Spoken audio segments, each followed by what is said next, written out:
പണ്ടേ ഞാൻ സ്കൂളിൽ പഠിക്കുന്ന സമയത്ത് എനിക്ക് ഏറ്റവും കൂടുതൽ ഇഷ്ടപ്പെട്ട ദിവസം എന്ന് പറയുന്നത് ശനി ഞായറും. കാര്യം അന്ന് നമുക്ക് വേറെ പരിപാടികളൊന്നുമില്ല, ഫുള്ളി റെസ്റ്റാണ്, വീട്ടിൽ തന്നെ വെറുതെ ഇരിക്കുക. അതൊക്കെ കൊണ്ടിട്ടാണ് എനിക്ക് ഈ 2 ദിവസം ഭയങ്കര ഇഷ്ടം കേട്ടോ. പക്ഷേ ഇപ്പോഴത്തെ അവസ്ഥയെന്ന് വെച്ചാൽ ആകെ നമുക്ക് കിട്ടുന്ന ഒരു ഓഫ് ഡേ എന്ന് പറയുന്നത് ഞായറാഴ്ചയാണ്. അന്ന് ഒരുപാട് പണികൾ കാണും, വീടൊക്കെ വൃത്തിയാക്കാനും അതുപോലെ തന്നെ കിച്ചൺ ഒതുക്കാനും മൊത്തം വലിച്ചു വാരിയിട്ടിരിക്കുന്ന പരിപാടികളൊക്കെ റീസെറ്റ് ചെയ്ത് വെക്കേണ്ട ഒരു ദിവസമായിട്ടാണ് ഞായറാഴ്ച മാറിയിരിക്കുന്നത്.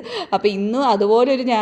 ഞാൻ ആകെ കിച്ചണൊക്കെ മെസ്സിയാക്കി ഇട്ടിരിക്കുക. അപ്പോൾ അതൊക്കെ ഒരു സൈഡിൽ നിന്ന് ഞാൻ വൃത്തിയാക്കുന്നുണ്ട്, അതിൻ്റെ സൈഡിൽ കൂടെ തൂക്കവും വാരും ഒക്കെ ചെയ്യുന്നുണ്ട്. പിന്നെ ഞാൻ കുക്കും ചെയ്യുന്നുണ്ട്. മൊത്തത്തിൽ എന്താ പറയുക, ഫുള്ളൊരു ഓട്ടപ്പാച്ചിൽ പിടിച്ചൊരു ദിവസം കേട്ടോ. അപ്പം ഉച്ചയ്ക്ക് ലഞ്ചൊക്കെ കഴിഞ്ഞിട്ട് നമുക്കൊന്ന് പുറത്തോട്ട് പോകണം. കാര്യം എനിക്കൊന്ന് ഹോസ്പിറ്റലിലൊക്കെ പോയിട്ട് കുറച്ച് ചെക്കപ്പ് പരിപാടികളൊക്കെ ഉണ്ട്. അപ്പോൾ അതിന് വേണ്ടി പോവുകയാണ്. അപ്പം സൂക്ഷിച്ച് നമ്മൾ ഹോസ്പിറ്റലിൽ പോകുമ്പോൾ ഡോക്ടറില്ല, ഞായറാഴ്ചയാണല്ലോ, അവർക്ക് ഓഫാണല്ലോ.